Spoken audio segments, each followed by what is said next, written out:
Okay, Stephen Thielke is a geriatric psychiatrist and health services researcher at the University of Washington. He is a professor in the Department of Psychiatry and Behavioral Sciences at UW, and Dr. Thielke conducts research about dementia medications, depression, and pain in older adults, and the use of monitoring technologies in healthcare. He's one of the great speakers that we've had by popular demand throughout this geriatric healthcare series, and he's going to be talking with us today about rational medication use in dementia. Welcome, Dr. Thielke. Great. Thanks so much, Barb. I am thrilled to be here to have this opportunity to talk to you about something that I'm very interested in. And I'm hoping that you also will find a reason to think about this topic. I understand, based on doing this series for quite a few years, that a lot of you may not prescribe medications, but to my mind, I think that's better in a way, because it enables us to have a more reasonable conversation about what we're trying to get with where we're trying to get with medications. And a lot of times when I talk to people who do prescribe medications for dementia, I get rather frustrated because they seem to have blinders on and they fall into some of the logical traps that I will describe here. So I expect that you will have a more open mind if you don't prescribe, perhaps, than if you do. And I'll try to convince you that the decision around medications is not one that's simply made by the prescriber who has the prescription pad. Instead, it should be a negotiated decision by the patient and their family and the care team. And if you have any contact with people with dementia, you can play a very important role in this process. And for that reason, I think it's very important to have thought through what we're trying to do with medications in dementia, and also for you to know about some of the most important risks that are associated with them, as well as what the actual measured benefits are of the treatment. The kind of simplistic logic that I am going to try to challenge today is that if you have dementia, you should be on a pill for it, which unfortunately I hear a lot of. It's one of those unspoken assumptions that's untested, but it's definitely out there. And I hope that at the end of this session, you will have some reason to think otherwise, and also other more useful ways of thinking about the challenge. So Barb said that the chat, oops, this keeps going away. The chat would be open only at the end. If you have things that are questions along the way, please feel free to raise them. And I may not see it. It looks like it will come up. I don't have a bunch of extra slides today, so I hope we don't go long, and that it usually works better to discuss along the way rather than trying to jump back. But also, I hope we do have time at the end for plenty of questions if you have them. So don't feel. If you don't catch them, I'll pose them during your presentation too. Super. Thanks, Barb. Yeah. So I'm just suggesting you don't need to wait until the end if you have a question. I mean, if it's a random general question, obviously, please don't raise it at a random time. But if it's related to what we're talking about at that moment, please feel free to bring it up. All right. So here's the goals that I'd like to accomplish today. First of all, just to think generally, what are medications for? That's something we don't usually talk about, but it bears some consideration because it's a lot of different things. And especially in dementia, what are we trying to do with the medications there? And then I want to look specifically at the medications that are used in dementia, and see what their risks and benefits are, and what you can anticipate from them. And then to talk about what's known as deprescribing, which is the rational stopping of medications, which is probably as important in geriatrics as is starting medications, even though it gets very little attention. And then finally, I'd like to present what I consider to be a more reasonable approach to medications than the simplistic idea that I mentioned, that if you have dementia, you need to be on a pill or multiple pills for it. To give away the punchline, what I'd like you to appreciate is that even though there are medications for dementia, there's no reason that everybody needs to be on a medication who has dementia. And that part of our role as patient-centered healthcare providers is to let people know they have a permission not to use the medication if they're informed about it and decide not to do it.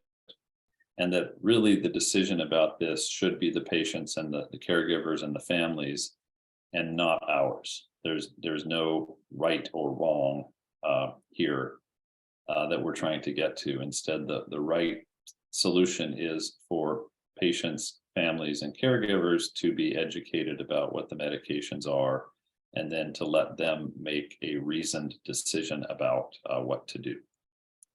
Unfortunately, the process often doesn't work like that. So this first question about what medications do, kind of a weird question, but I think that we can spend a little bit of time thinking about that.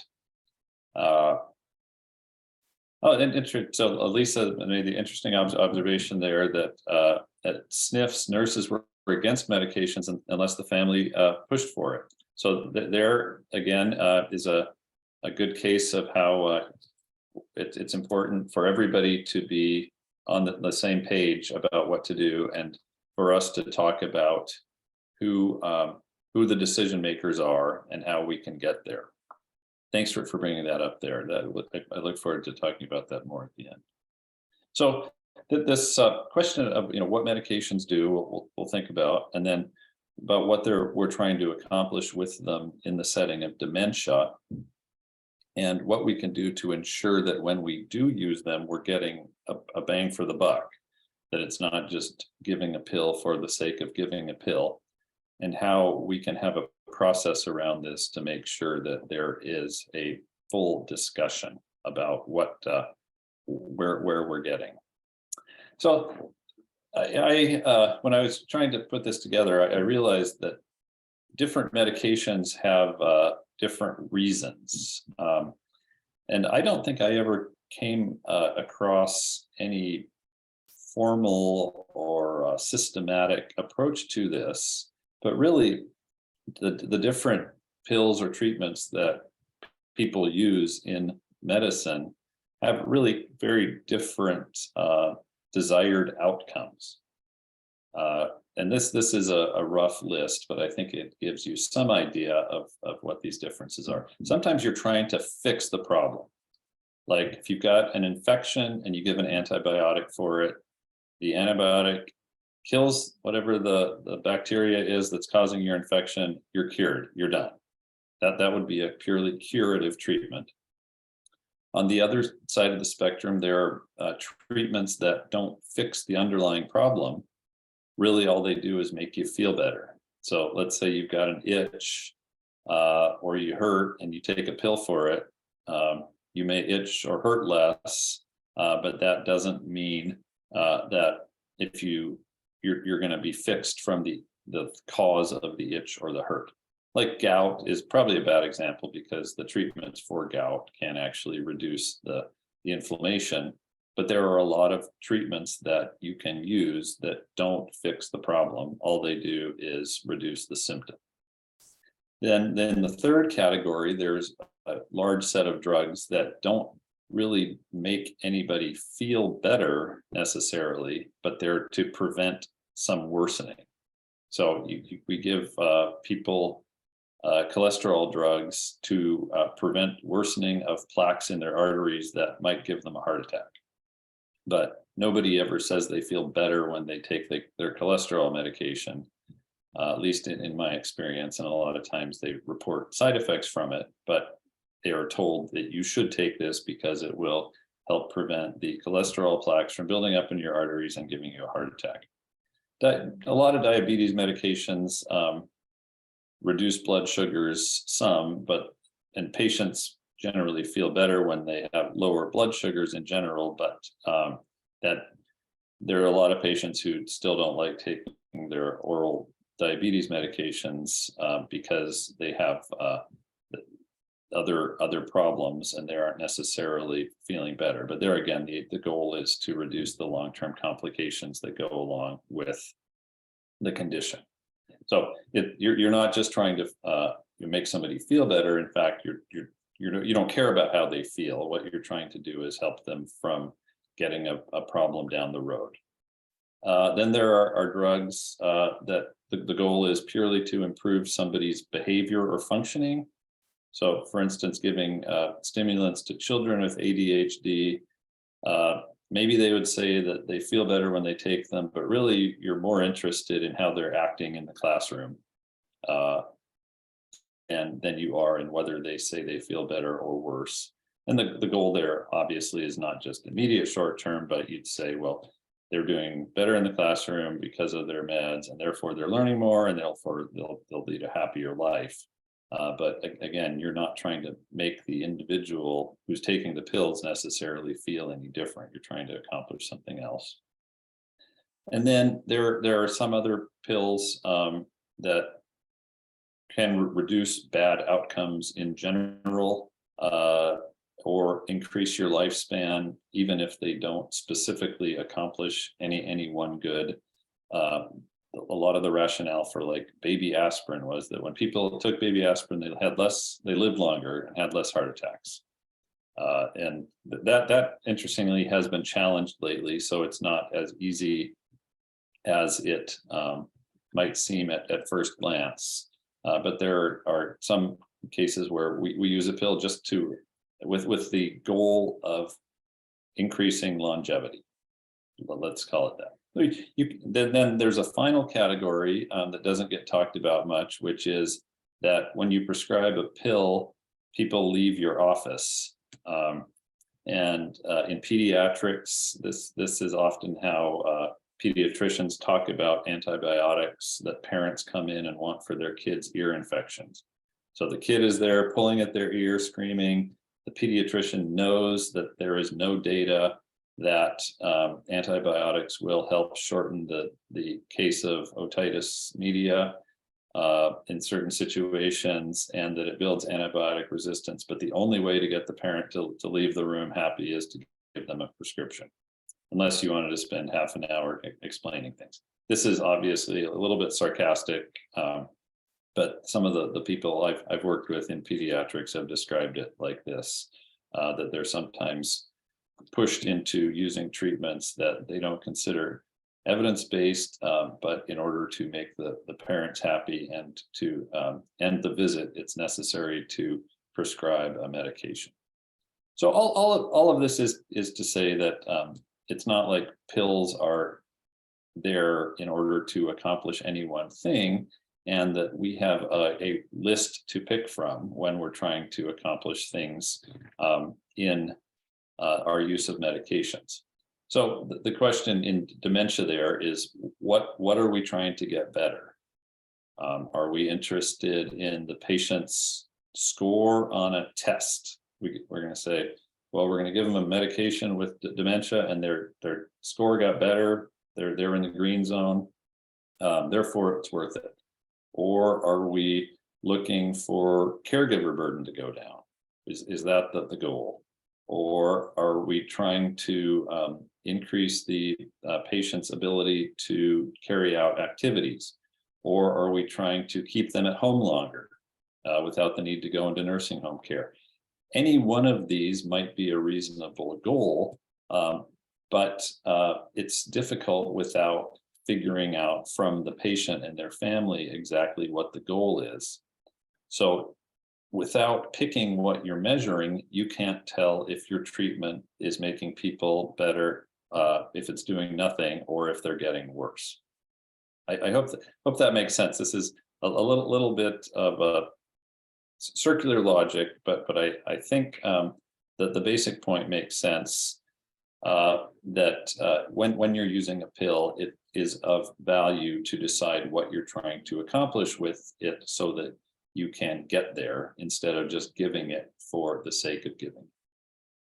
So the problem that you run into with this is that people start assuming, and especially busy healthcare providers who try to follow rules, tend to start thinking that because someone has some condition, they need to take the FDA approved medication for that condition.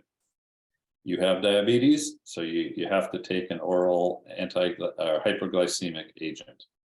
You have high cholesterol, so you need a pill that reduces your cholesterol. You have high blood pressure, so you have to take a blood pressure pill. This is what you'd call a guideline-based approach to prescription.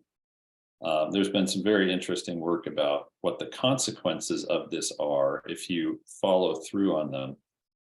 If you're at all interested, I can share a piece that a colleague of mine, Cynthia Boyd at Hopkins, did, looking at a standard 70-year-old patient who has a variety of health complaints and is started on 12 medications as a result, many of which interact with each other. Basically, what happens if you follow guidelines is that people get prescribed a bunch of pills and you lose track of what the patient is trying to accomplish.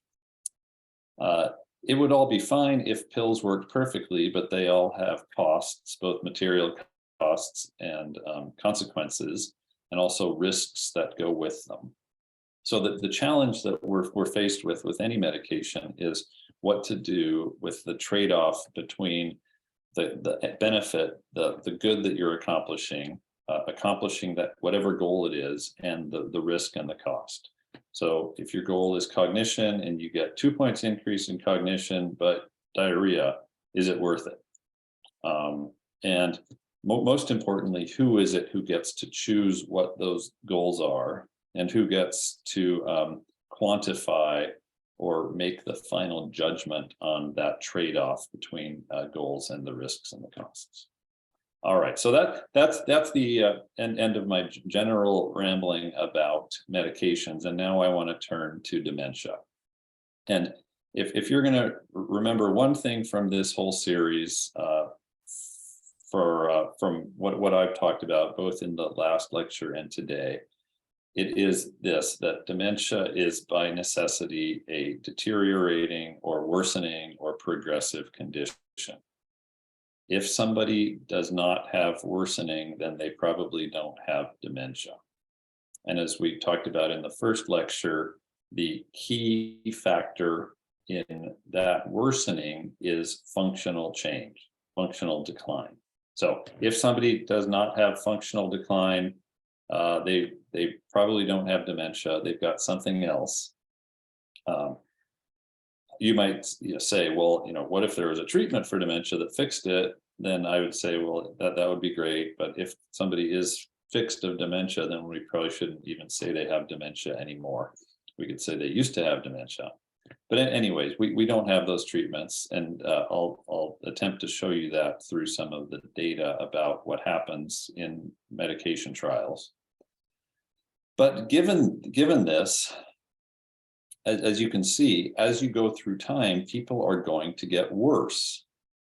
And because their status is a moving target, it makes it very hard to know if your treatments are doing anything. That's just pure logic, that if you can't anticipate how things are going to be on their own, then you really can't know how they would have been different if you had or hadn't done something else. If you're dealing with some other condition or problem, and you assume it's relatively stable, you'd be like, well, this guy's blood pressure has been 180 over 100 for the last year. And 2 months from now, it probably would be 180 over 100 if we don't do anything. So we're going to start this new pill. And now their blood pressure is 150 over 80. And we're logical and systematic in saying that it was the pill that caused their blood pressure to drop. That works fine for stable conditions, but if the condition is deteriorating, then you simply cannot use that logic. So if you have a change in dementia that you observe, you can pretty much tell yourself anything about why that happened. So these three different trajectories here of the pink line and the red line and the blue line represent different courses that people might take in terms of their cognitive decline. And let's say the patient is started on a pill for dementia at the beginning, and then they follow that red line, and they're worse. And we could tell ourselves, well, the pill didn't do anything because they kept getting worse. It didn't fix the problem. Or we could tell ourselves, look at this. They're worse, but I'm pretty sure they would have been even worse without the pills. But if they hadn't taken the pills, they would have been on that blue line, and therefore the pills pushed them to the red line. Or you got to consider that maybe the medications made them worse, and if they hadn't taken them, they would have been on the pink line. So you can see how challenging this is.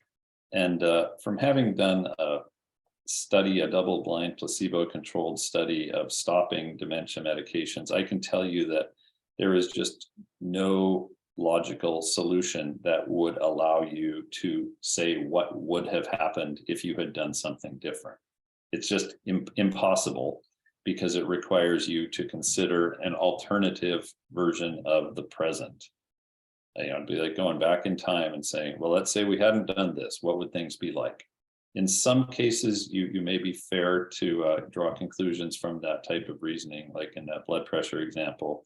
But in the case of dementia, because it's a moving target, you really cannot do that. There's another couple specific problems in dementia that merit mentioning. The last slide suggested, as does happen on average, that dementia is a slow worsening, but that doesn't mean that everything gets worse. A lot of times through dementia, as cognition worsens, behavior worsens badly, but then behavior can improve later on. And this is something that I see every day in my job here on our inpatient psychiatry unit, when we get patients who have dementia and they're brought in because they're acting badly, acting out, they're agitated, they assault people, and everybody's worried that it's just going to get worse and worse. But usually things get better regardless of what we do. And I think it's because the agitation in dementia often represents one middle stage of the disease where people are aware there's a problem and they're upset by it. If you're cognitively intact, like at the top, then you know what's going on, you can deal with it, things are all right. You remember you put your wallet somewhere and you go back and you find the wallet. And if your wallet's missing, you look around for it and you find it. Or if it's really missing, you think about it and you say, oh, I left my wallet in the car. You're not going to get agitated. If you put the wallet down and then you go look for your wallet and it's not there, and you can't problem solve around that, that's when you start to get into trouble. So it would be like, I can't find my wallet, somebody stole it. And then you get upset because you're sure somebody stole your wallet, and the next person who walks in the room is guilty of stealing your wallet, and you accuse them of that, and you get very upset and agitated. That's very roughly where a lot of agitation in dementia comes from. And then as you can imagine, if you wait it out, you don't even realize you had the wallet. And if you don't have a wallet to lose, you're not going to be upset by it.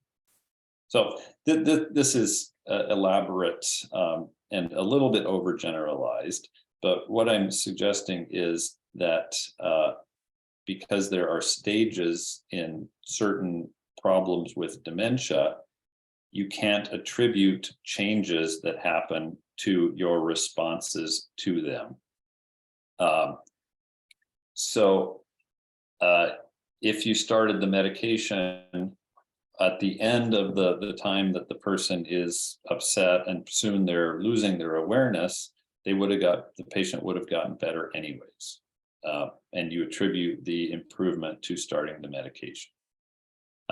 So Jennifer asked the question about knowing the efficacy, and that's exactly the problem. How can you know the efficacy of medication?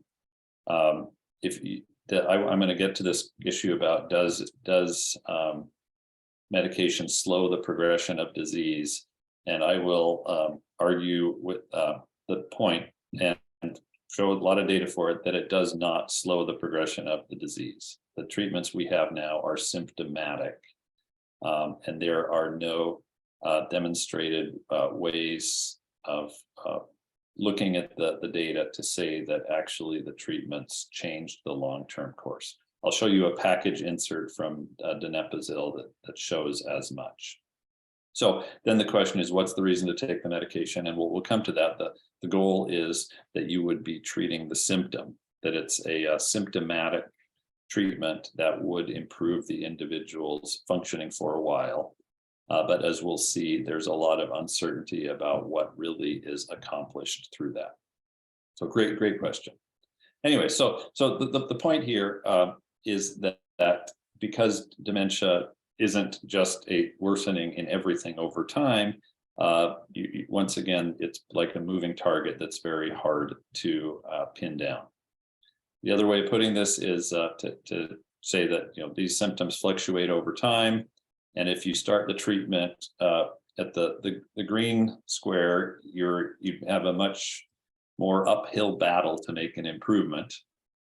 Maybe you would cause a reduction in the symptoms, but it would be harder to show a benefit. Whereas if you started the treatment at the blue diamond there, things are getting better on their own. And this is something that happens very often in conditions that fluctuate. And it's why when you study these things scientifically, you have to use a lot of people who are at different phases of change. And you have to watch carefully to make sure you're not fooled by attributing something to medication that just happened on its own. All right, so let me turn now to the specific medications that are used for dementia and talk about some of the outcomes that have been assessed and what the meta-analyses and summaries of these medications point to. Then I'm going to focus specifically on some of the side effects that I think everybody should be on the lookout for. These are what are called memory medications. They're supposed to treat the underlying problem in dementia.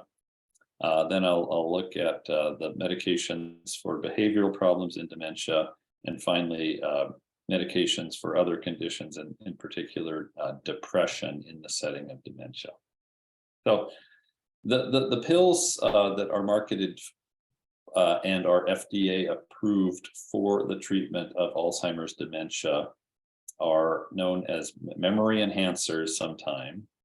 Sometimes they work by increasing levels of acetylcholine in the brain. They're acetylcholine esterase inhibitors, so they block an enzyme that breaks down acetylcholine.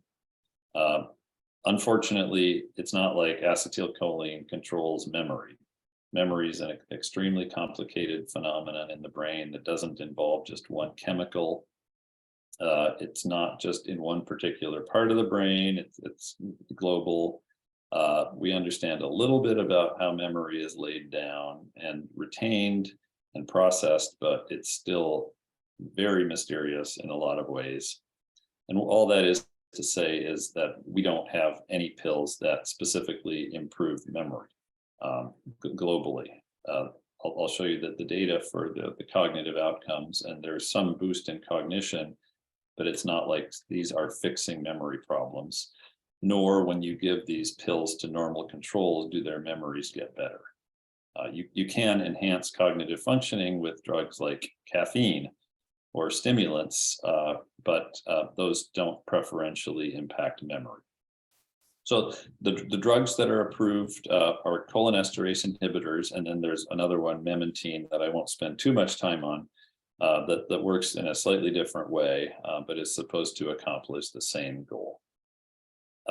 And these medications were approved by the FDA because they improved cognitive functioning in the short term, usually over a period of about 6 months. But I'll show you the actual changes that have happened. But the most important thing is that they are not a cure for dementia.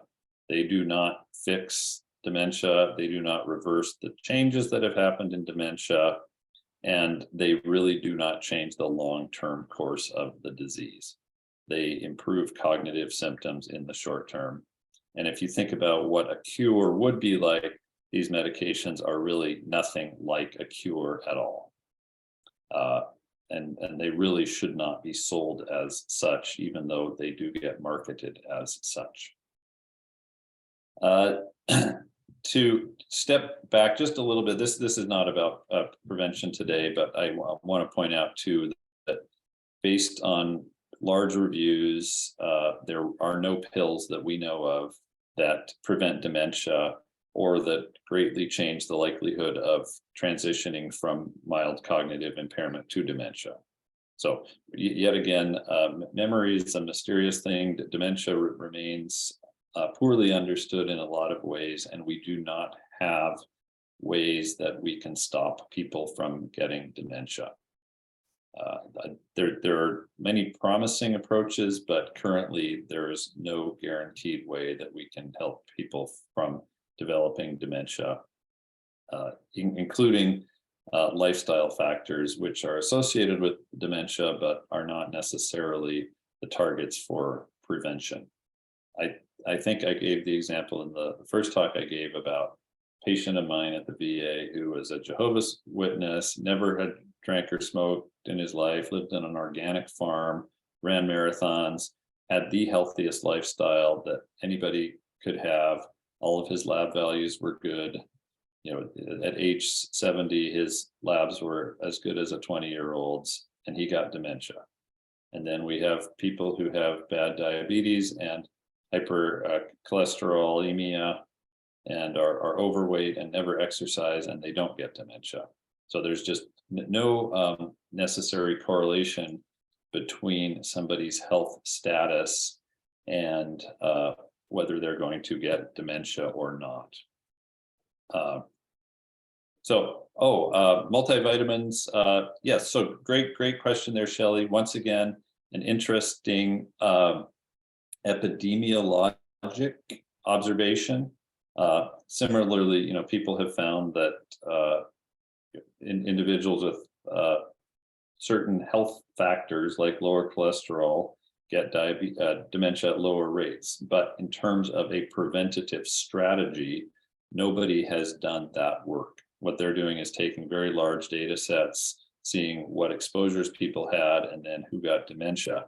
And as you may guess, there are numerous other factors associated with a lot of these behaviors, in particular socioeconomic status, that could explain what happened. And until you do a study where you take a large group of people and give some of them a multivitamin and others no multivitamin and measure the outcomes, will you know whether that was really the effect?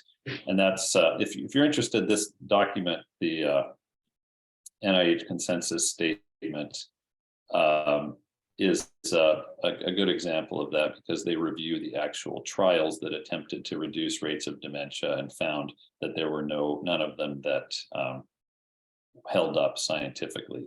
Similarly with alcohol use. It certainly is associated on a population level with dementia, but does that mean that, if someone stops drinking, they will have lower rates of dementia? Still very unclear causal connection. So anyways, just that's just a quick reminder that even if you were able to treat everybody with some medication, we still don't have any reliable way of stopping them from getting dementia. So these medications that are used to treat dementia have been the subject of a lot of studies, a lot of them done by pharma, which makes you reluctant to trust the data that was produced by a pharma company. And this is the largest public study of dementia to date, the 8500 study that carefully tracked symptoms in people who received the memory medication donepezil and placebo over a 2-year period, so very long follow-up period. And what you can see here is that the people who got the drug had a slightly better trajectory compared, that's the black dots, compared to the people who didn't get the medication, who are the white dots, and that the differences were about the same throughout. It's not like you were getting a head start and continuing to get a bigger and bigger lead. It's the same amount of difference, and in fact the groups mainly coalesced by 1 year completely. And as you can see, the difference was rather small across both groups. So that BADLS scale, that's basic activities of daily living, that's out of 17 points. So on a 17-point scale, you get about 1 more ADL. And then the bottom one is the mini mental status exam, which is out of 30 points. And on that one, you get about a 0.8 increase in mini mental. So the bang for your buck here out of these FDA approved medications is frankly pretty darn small. And it's not like these are curing the disease. If they were curing the disease, what you would see is the black lines would go up and the people who didn't get treated would go down. In fact, they are both continuing to worsen, and they worsen at essentially the same rate, as you can see. Back to that question about socio-demographic, geographic, racial characteristics. Absolutely, yeah, that's a fascinating area of research. And then the question is, why are those factors so important in determining rates of dementia? And probably the socioeconomic ones are the most important of all. Great question. So back to these medications. This data, you could say, well, look at that. The black dots are higher. Those people are not getting as bad. But you'd be pretty hard pressed to sell it as a big effect or one that would be worthwhile for everyone. Those were 2 of the outcomes where there was the biggest difference.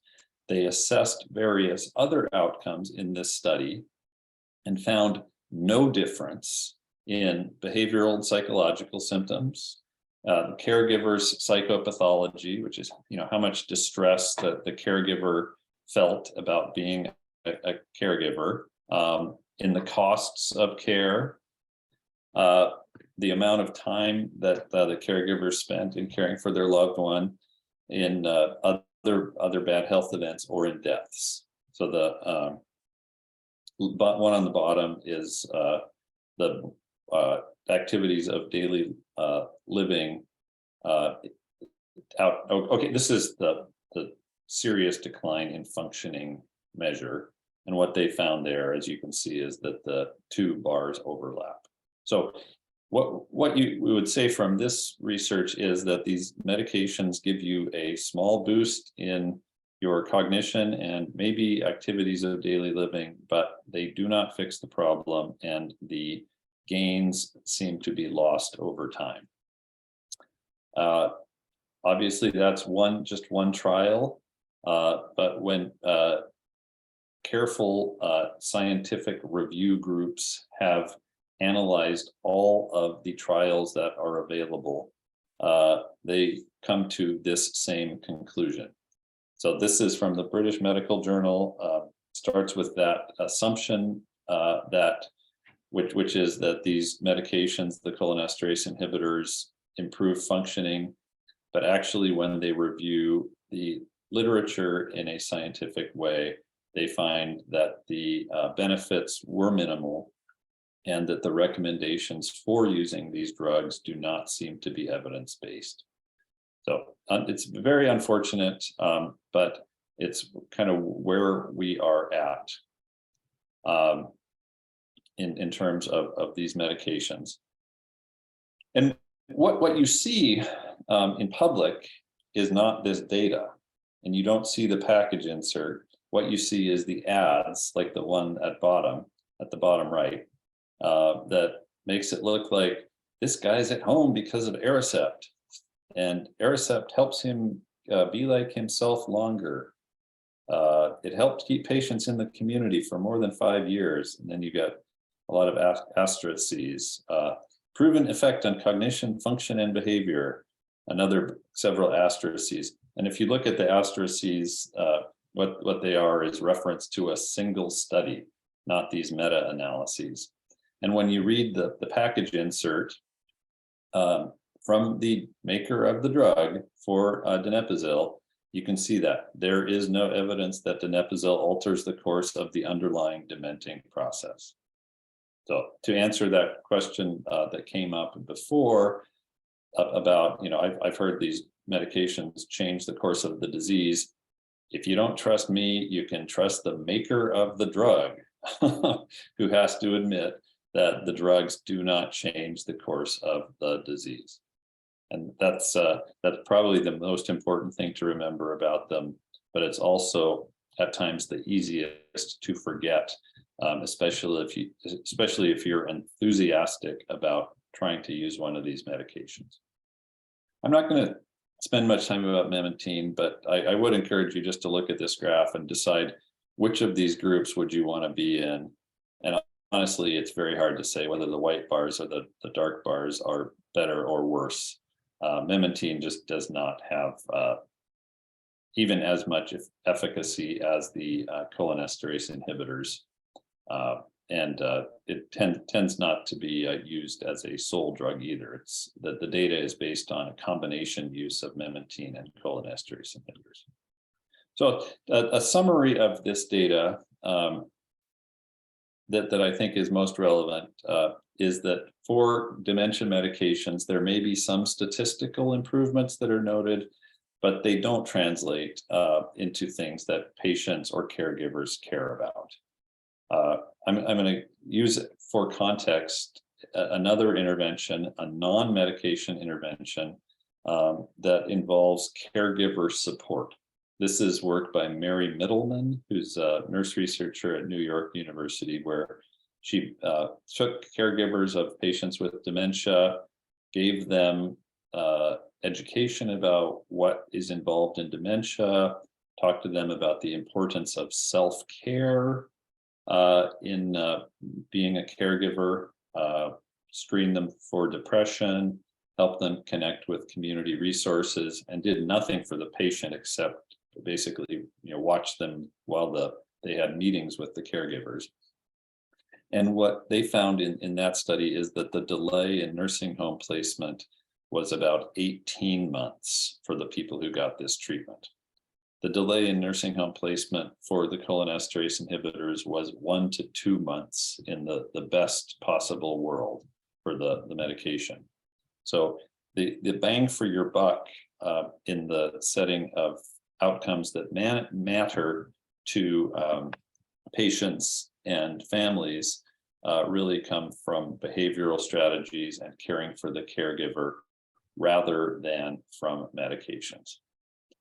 All right, so that's a lengthy digression about the the potential benefits of medications, and I want to focus some on the side effects that you should know about. The short-term effects of drugs like donepezil and galantamine mainly involve stomach upset. They can also cause a lowering of the heart rate and increased lung secretions, but most of the effects are pretty short-term. And they're not, what we would call short-term dangerous medications. So it's not like you have to be especially cautious about them. And part of the reason for that is they're pretty weak in their chemical activity. They're easily wiped out by drugs that have an opposite effect. But the longer term effects really are important to know about. Like the challenge here is that when things happen to people who have dementia, they usually blame the disease and not the treatment for it. So if somebody's got dementia and they lose weight, you'd say, well, they're losing weight because they have dementia. And you don't think that they're losing weight because they're taking a pill. Or if somebody has a fall, it'd be like, well, they're older and they have dementia, so they fell. And people don't think to attribute it to the medication. And in order to ascertain what the dangerous effects are of the medications, it requires a lot of monitoring of a lot of people over time, and then careful scrutiny of the data. So this is just a short list of the risks from dementia medications that have been published. If you want the papers, I can send them to you. The likelihood of significant weight loss is about doubled in people who take these medications. This can be very important to families. The risk of falls is increased. Risk of being hospitalized goes up in people who are on these, which is a little bit surprising because they're supposed to help overall. That this hasn't been universally found, but it was found in several well-done studies. The likelihood of urinary overflow is increased, and then that increases the likelihood of starting another medication, which counterbalances or essentially eliminates the effect, any potential effect of the dementia medication. And there are also risks for being on multiple medications, which is not a good thing, and for depression. I'm going to focus on depression because if you remember this, you can impress your colleagues in psychiatry, most of whom know nothing about this. And now that I think about it, over the years, I've talked to a lot of psychiatrists about this, and none of them knew this side effect of dementia because it was really only published in one study, but has been replicated elsewhere. So this is an interesting story about how when you look for issues, you often find unexpectedly that there are problems with medications. This is a study that Chip Reynolds at the University of Pittsburgh did, where he was had a hypothesis or an idea that if you treated people with early dementia who had a history of depression with these dementia drugs, that they would do better with their depression. Because it would make sense. They're thinking more clearly, they have greater functioning, their cognitive status is better, maybe they would believe that there's hope for them. And so he believed that these medications might help people's depression in addition to their cognition. And he got the manufacturer of donepezil to fund this study, where they gave people who had early dementia these cholinesterase inhibitors and measured what the effect was on their mood. Unfortunately for them, what they found was the exact opposite, that the people who were receiving these dementia medications had a more than double likelihood of relapse into depression than the people who got placebo. When I talked to Sue Borson, who's been doing geriatric psychiatry a lot longer than I have, she said, oh yeah, this makes perfect sense given what we know about acetylcholine, but it still is something of a surprise that these medications do worsen depression. And when I read this study and started asking families and patients when starting these medications, a lot of times they would tell me, yes, when we started these dementia pills, our loved one began to have worse mood. So that's one to be on the lookout for, and it obviously not a direct one-to-one correlation as to whether you would or wouldn't use them, because it's again a trade-off. If somebody gets a benefit, would it be worth it to them to have a little more depression, or is the depression much worse than any of the cognitive benefit you would get? All right, so I need to mention this brand new drug that just got approved for dementia. I don't want to spend a ton of time on it, except to give you my quick spin. This is the lecanemab. It's a drug that lowers levels of amyloid in the brain. It got approved by the FDA by an accelerated pathway, which means that there wasn't all that much data for it, but the initial data seemed to look good enough that they were willing to approve it. There's a major risk associated with it involving brain bleeding. These brain bleeds and swelling happened a lot more often in people who got the drug. And in the trial, there were 3 deaths that were attributed to this known effect of the drug. So definitely not benign. And also the cost is not benign. It's the price has been set at $26,000 per year. You can do the math on that one. These were also people who had either mild cognitive impairment or dementia. So some of them didn't even have dementia, which also calls in question how much you could generalize. So I'll show you just one of the results to give you some context. So this is their result from the paper. Yellow is the drug, blue is placebo. The most important thing to remember here is, look at this, both lines are getting worse. This is not a cure. If it was a cure, the yellow line would be going up, but everybody's getting worse.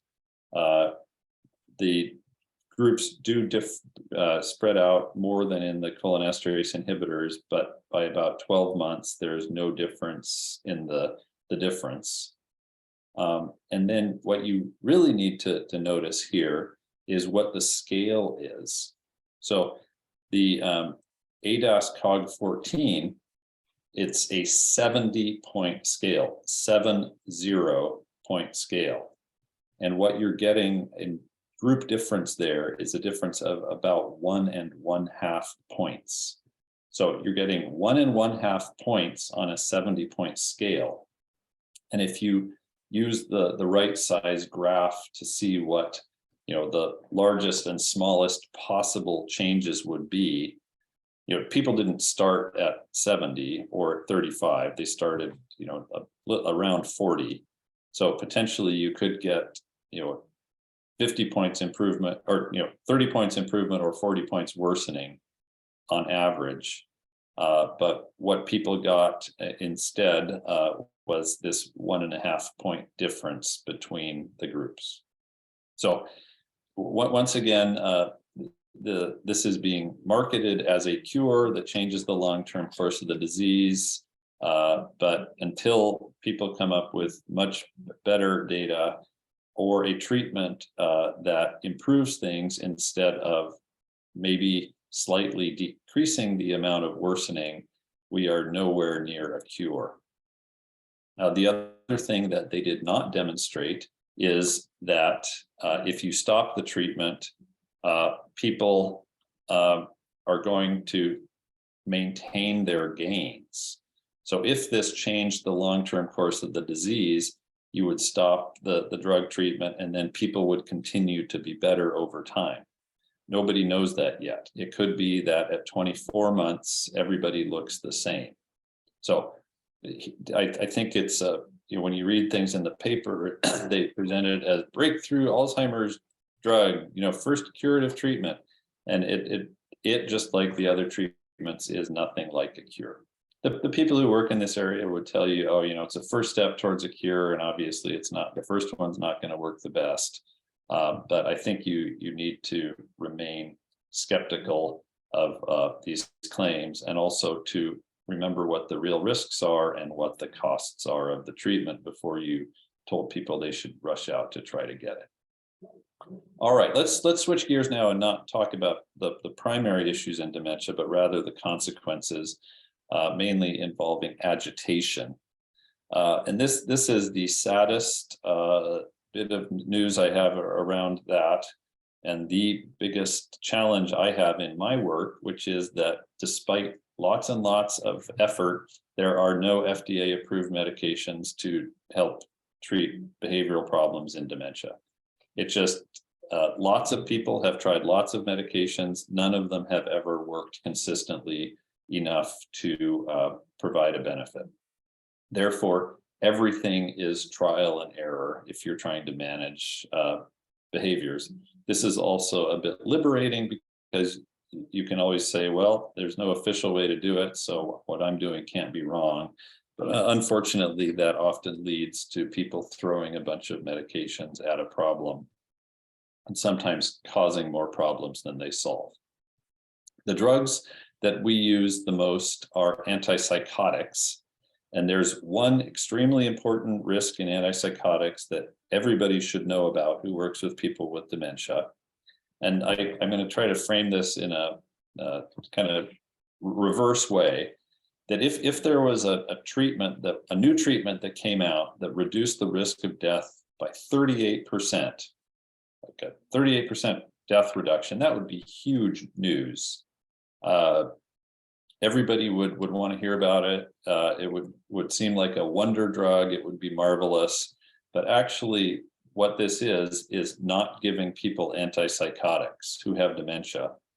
And when you do the math, people who take antipsychotics with dementia have a 1.6 times increased risk of mortality compared to placebo. This has been found across studies. And if you do the math in reverse, you see that if they weren't on the antipsychotic, their likelihood of dying would be reduced by 38%. Despite this, about a quarter of people who have dementia and live in nursing homes are receiving antipsychotics long term. This is just a reminder too here about the overall risk for death in the people who were studied at 10 weeks. So this is a pretty short time frame. 4.5% of the people who got an antipsychotic died. 2.5% people who got placebo died. So not a subtle difference and not a super rare outcome. So if your goal is to keep people with dementia alive longer, you will avoid antipsychotics. And once again, if you don't trust me, you can look at any of these products which contain the actual black box warning. And this is the text of the black box warning. I didn't make this up. And all I did was bold that middle part, which is revealed a risk of death in drug-treated patients of between 1.6 to 1.7 times the risk of death in placebo. So there you go. So if you have somebody who's got dementia and they're on an antipsychotic, please just stop and consider this. I am not saying that you cannot use them. I'm not saying it's a bad idea sometimes to shorten lifespan if people are unhappy or miserable, or if they have no positive quality of life. But it's important to factor this in, and it's important for the families and the patients to make a decision about their use rather than just the clinician deciding what to do. All right, so I want to cover another couple topics quickly. People with dementia often can show signs of being depressed. They'll seem apathetic. You ask them how their mood is, they might say they feel sad. And there's an impulse to give people antidepressants. Unfortunately, antidepressants don't work in a setting of dementia. You can find this through a large number of specific studies, and then in this nicely conducted analysis, what they show is that, as you see, their antidepressants tested to date show no convincing advantage over placebo for the treatment of depression and dementia. And also, they don't help behavioral symptoms or caregiver distress. Therefore, we really should question whether antidepressants are appropriate to use in the setting of dementia. This is just a bummer. I mean, because if somebody seems sad, you want to make them feel better, and yet they're the drugs that we have that do help people's mood in other settings really don't work in dementia. And in my practice, I've taken off people with dementia from antidepressants on a lot of occasions, probably dozens by this point, and have never experienced somebody's mood worsening.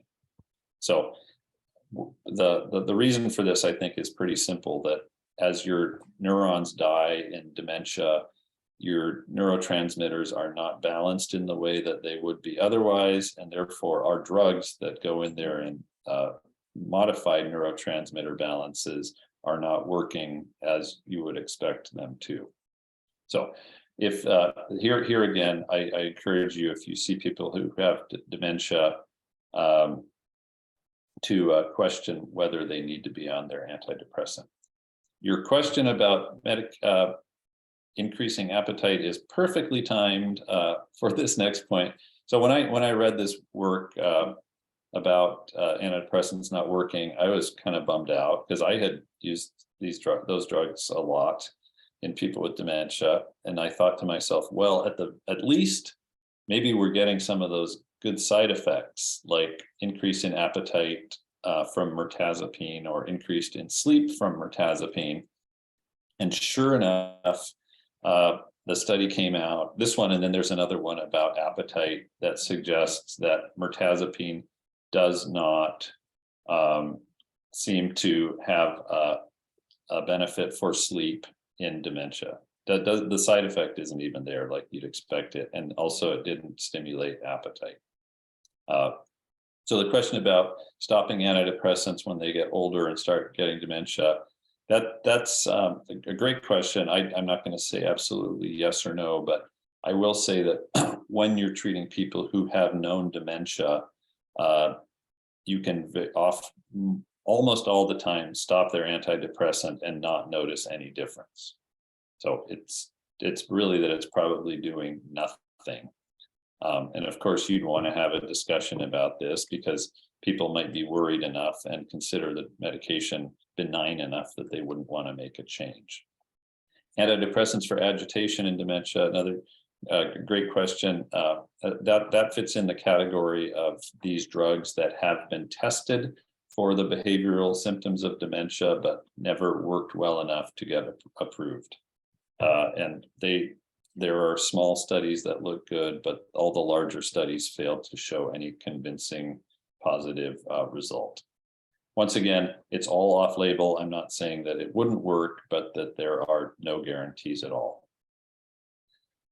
All right, so I want to cover one more topic about stopping medications, and just to point out that it's harder to stop a pill than to start it. It's very easy to get out the prescription pad, write a prescription, have somebody start something, and they're optimistic. But even if somebody's having a problem with their medication, you have to have a rather lengthy discussion about the rationale for coming off the pill. There's once again a problem of logic and what would have happened differently. A lot of times people stop pills when other things fall apart, or when they go in the hospital and they're naturally getting worse. And then they look back and say, well, I stopped that pill when I was sick and now I feel bad again. And it may have been because they were sick and not because of the pill itself. When people have studied discontinuation in a structured or planned or scientific manner, what we find is that you can often very safely stop medications, just like I mentioned with the antidepressants, where we're deliberately doing it, we're monitoring people as they go, and we're not making a change, out of necessity. We're doing it to see if there's an effect. I'll just give you one example of a study about stopping cholinesterase inhibitors. I did a similar study at the VA that had a similar result. Basically what these studies find is that when people have their cholinesterase inhibitor or dementia medication carried out in a structured manner, there is really no difference between people who continue on the drug and people who stop the drug. So there are some subtle problems that can happen in stopping medications, but for the most part, there is no reason to think that once you start these, you have to stay on them. So safe and well tolerated in the majority of people with moderate to severe Alzheimer's. So I want to summarize here what I consider to be the wrong and the right way to use medications. The wrong way at crux is that the assumption that if you've got dementia, you need to take a pill for it, or you should take a pill because it's there, or that, you know, if there's a pill that the FDA approved or a treatment the FDA approved and you've got a condition, then you should be on it. Sadly, I think that's kind of the standard medical wisdom that you would hear from a lot of folks who provide medical care for people with dementia. It's also wrong to assume that these drugs prevent worsening. I hope I convinced you at least to look into that more, but really the data show clearly that these are symptomatic treatments. The risks are larger than usually told to patients.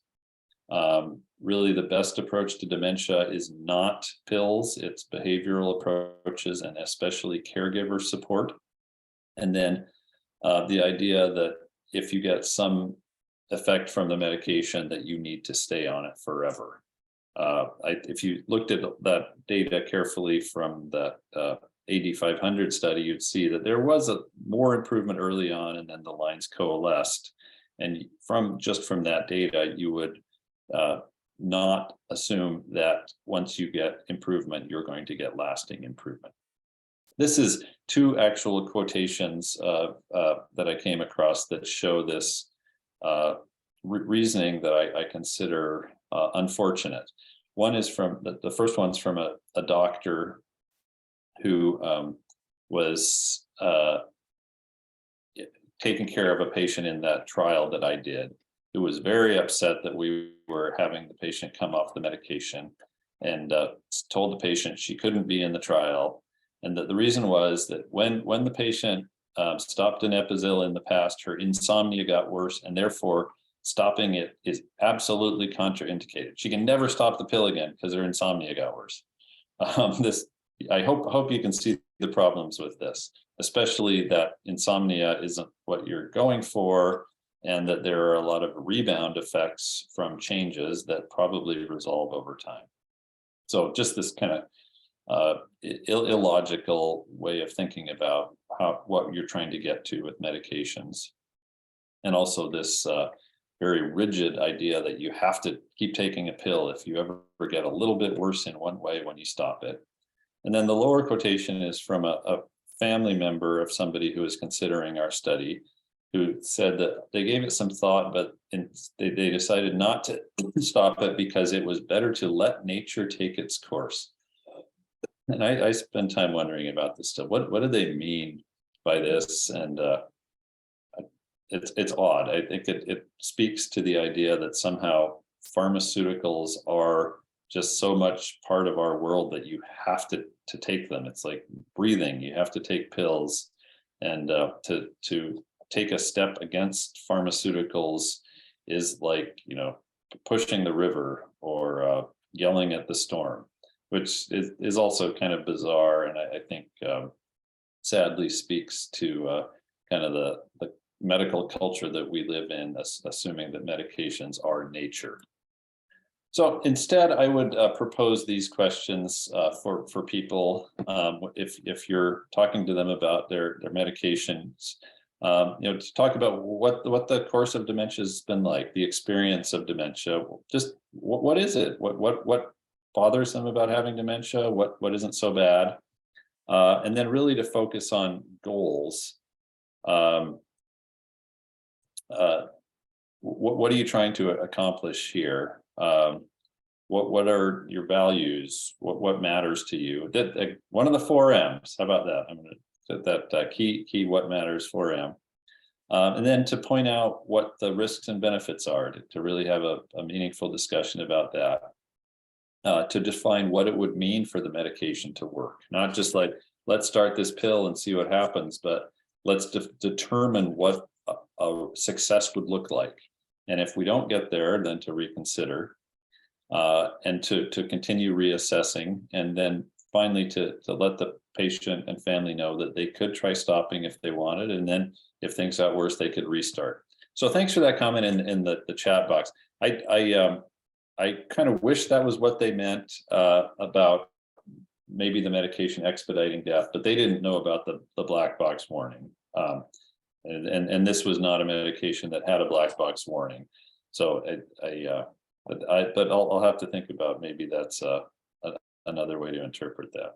So anyways, on how I think you can have more meaningful discussions is to think about where the patient's trying to get and how we can help them get there in a way that would work for them, and especially to make sure that they really understand what the context is. And if somebody's agitated, instead of turning to a pill, that you figure out why they're agitated. This is something I spend a lot of time talking to the psychiatry residents about, because psychiatrists often think that their role is to find the right pill to fix a problem. And we can do a lot more good if we understand the problem first. So quickly, the main reasons people get agitated in dementia is if they're delirious. And the main reason they're delirious is usually the medications. So adding another pill isn't a solution. If they're too hot, too cold, in pain, lonely, soiled diaper, any of those things will make you agitated. Throwing an antipsychotic at that isn't going to help it. If people are rewarded for agitated behavior, they will continue it. That's just a natural response in all living things. And then if you could see the world as the patient did, you oftentimes would think what they're doing is appropriate. If you're sitting somewhere and somebody comes at you and tries to take your clothes off you, you're naturally going to fight and protect yourself. And if you have dementia, you don't understand that they're the nice workers trying to help you get a bath, but that doesn't change the fact that you're still going to protect your personal space. So if you've got an agitated dementia patient, please think about what the factors are going into the agitation before trying to hit it with pills.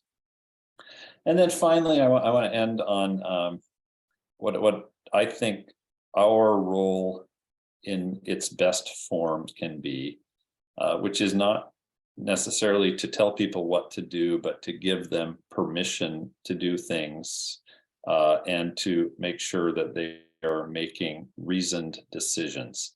I've tried to suggest to you that there are good reasons for people to avoid medications, or if they are taking medications, to stop them, and for the choice to be their own. They may want to, they may not want to, but it does not help for us to have a strict or mandatory rule about what you should or shouldn't do, and that we will end up providing much better care for our patients if we focus on supporting the caregiver than if we make the discussion around pills. So, and once again, the best people to make that decision are patients and caregivers, and not us. All right, so that's my contact information. I'd love to hear from you. Got time for questions if anybody wants to type them in. Oh, anti-anxiety medications. Great question. So I would say that in general, anxiety in dementia is similar to agitation. Something is not right. On our unit now, we've got the guy who's always calling out for his wife, and it appears as anxiety. Where is she? Where is she? What's going on? And we have tried a variety of medications to see if it will help him calm down. Unfortunately, as you may guess, we don't have a pill that makes him think his wife is there or reassures him. And ultimately, we've gotten much better response from behavioral approaches like having his wife call more often and putting pictures of her there and reminding him of the right things. So as with the behavioral symptoms, there are no good anti-anxiety medications. And some of them have particularly high risks for delirium, especially benzodiazepines. Those are really quite a problem in older adults in general and in people with dementia in particular. It's kind of like giving alcohol to somebody who has dementia. It may mellow them out for a very short time, but in the end, it causes problems. Stephen, I may have missed it, but did you answer Mary Zeitner's question about alcohol and dementia? Oh, okay, great. Thanks. I don't think I did. And thank you for that question, Mary. Yeah, so thanks for pointing that out about alcohol and the study in South Korea. I saw that also. Very, very interesting. So yeah, it's if I remember right, there was no strong recommendation either way. You probably don't want to start drinking, but also if you stop drinking, there's no guarantee that it was going to have a beneficial effect in the long term. The alcohol population data is very, very interesting in dementia. There just hasn't been that much well done work, and a lot of it has been out of Japan and Korea. And the older work out of Japan suggested that if you factored in health status and head injury, that alcohol itself would not be considered a serious risk factor for dementia. So people who are drinking heavily have various other problems, but it didn't look like the alcohol itself caused problems in dementia. And I think that makes sense on a cellular level because alcohol is not good for your brain, but it does not cause a progressive neurodegenerative change in your brain cells. So if you use enough of it, your brain will be damaged, but it's not going to necessarily start you on this downward slope. So LW, great question about the subtypes. This was a unexpected finding in the study that I did of taking people off cholinesterase inhibitors. The only people who did badly when they came off the drugs were the people who had Parkinson's disease, which is like Lewy body dementia. And in that case, there was not a tiny change, not a subtle change. It was a big change.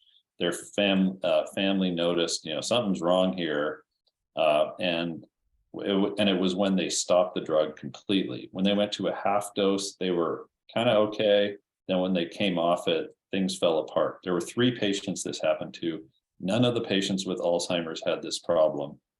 And when these patients with Parkinson's dementia restarted on their cholinesterase inhibitor, they got better. And in fact, they were better than when they had started the study, which is kind of tricky, but it suggests that perhaps in Parkinson's related dementia or Lewy body dementia, people would benefit from a drug holiday once in a while.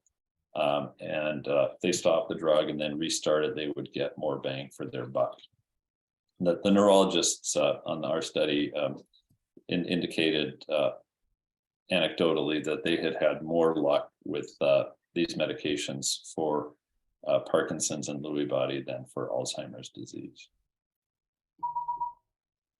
One more interesting thing about managing anxiety or behavioral problems is around marijuana or CBD or THC. When it was legalized, I had a lot of families come in and ask about should we use this stuff for our loved one? Because it mellows me out, and I think it would make dad mellowed out too if he took a little bit of THC. And I said, I don't know. I couldn't find any research about it. Didn't sound like the greatest idea to me, but they wanted to try it. And pretty much every single one of them came back and told me that was a big mistake. Like, marijuana plus dementia equals bad outcome. So in case you ever come across that, you can tell people that even though there hasn't been a lot of study on it, it's just probably a pretty bad idea that would not lead to a happy outcome for everybody. Ashwagandha vitamins, yeah, other supplements in a lot of trials have had some benefit. As I mentioned, when I've looked around for other drugs that might have a benefit for behavioral symptoms in dementia, every single class of drug has been tried. There's all the nutraceuticals, and in some small studies they have positive outcomes. It's just none of them have been conducted on a large enough scale to demonstrate a lasting benefit that would merit FDA approval. Great. Well, thank you very much. This is a really nice to be with you today. And please just email me or call if you've got any questions. Thank you so much, Dr. Thielke. This has just really been helpful. A little debunking is always important in these kinds of things. Really appreciate it. And everyone, we'll see you next week. Thanks a lot, Stephen. Thank you. Okay, bye-bye. Bye.